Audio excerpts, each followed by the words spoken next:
Hey guys, and welcome back to another exciting video from our channel. Oracle is one of the world's most successful tech companies, and as the man who co-founded the company, Larry Ellison is known to be one of the most esteemed personalities in the field. Born in New York City in August 1944, Larry is a 75-year-old who is a college dropout who turned into a billionaire and is also believed to have inspired many famous people today. In today's video, let's have a look at everything that you've ever wanted to know about Larry Ellison and some important lessons we can learn from him. But before we begin with the video, make sure to subscribe to our channel and hit the bell icon to never miss a video from us. So without further ado, let's take a look. Larry Ellison is known as the flamboyant billionaire. Ellison has always been interested in new computer design systems and moved to California from Chicago to hunt for success. He started out first by developing databases for the CIA and quickly escalated to the idea of forming his own company. After developing the database Oracle, he then co-founded software development laboratories, which later came to be known as the Oracle Corporation, with an initial investment of $2,000.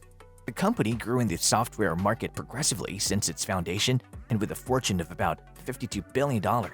Ellison is the third richest man in America. It's inspiring to note how a person with such a difficult childhood and youth, who was abandoned by his biological mother, never knew his biological father, and was raised by an adoptive father who was distant and very critical of him, achieved such great heights in his life.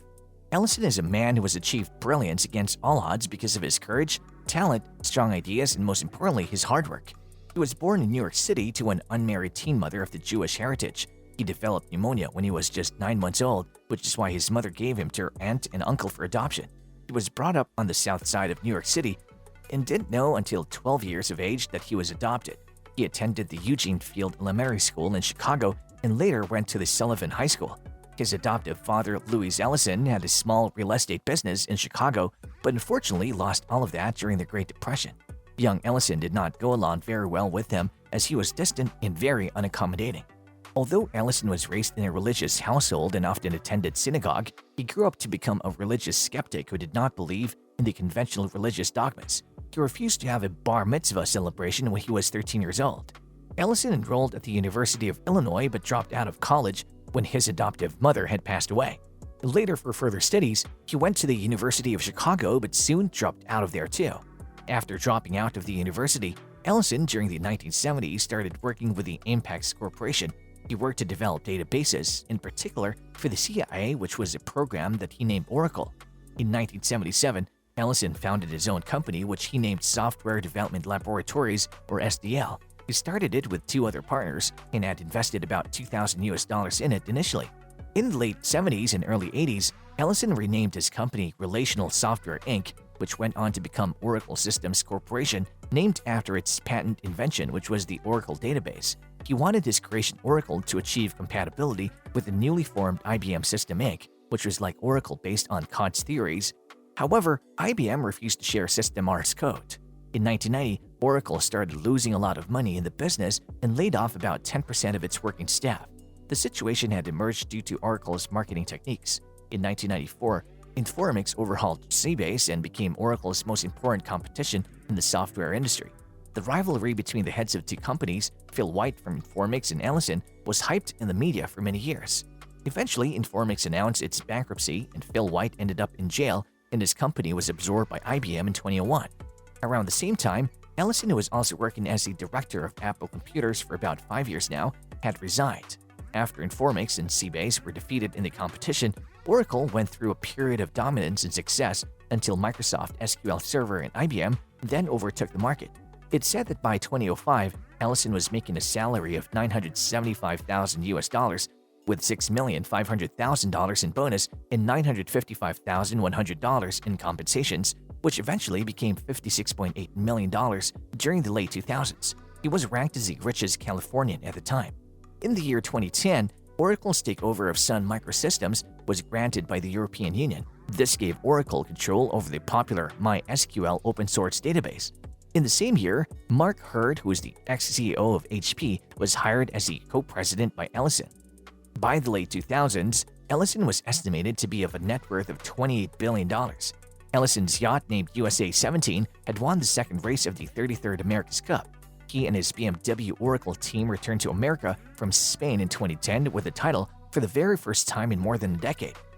Ellison has been married 4 times. His first marriage was with Ada Quinn, 1967–74, the second to Nancy Wheeler Jenkins, 1977–78, and then to Barbara Booth, 1983–86, and had 2 children named David and Megan, and fourth to Melanie Kraft, 2003–2010.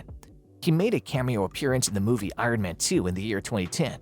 Larry Ellison is a philanthropist and continues to donate to many charitable causes. He's one of the 40 billionaires who have signed the Giving Pledge. The Giving Pledge is an organization which was founded by Bill Gates and Warren Buffett, which encourages the wealthy people of the world to contribute their wealth to philanthropic causes. Let's look at some lessons we can learn from Larry Ellison. Do not remain a blind believer in conventions. Ellison firmly believes that to become successful in life and career, one must not just remain glued to the conventional ways of doing things. He doesn't care about reinventing the wheel every time, but he judges everything from his standpoint.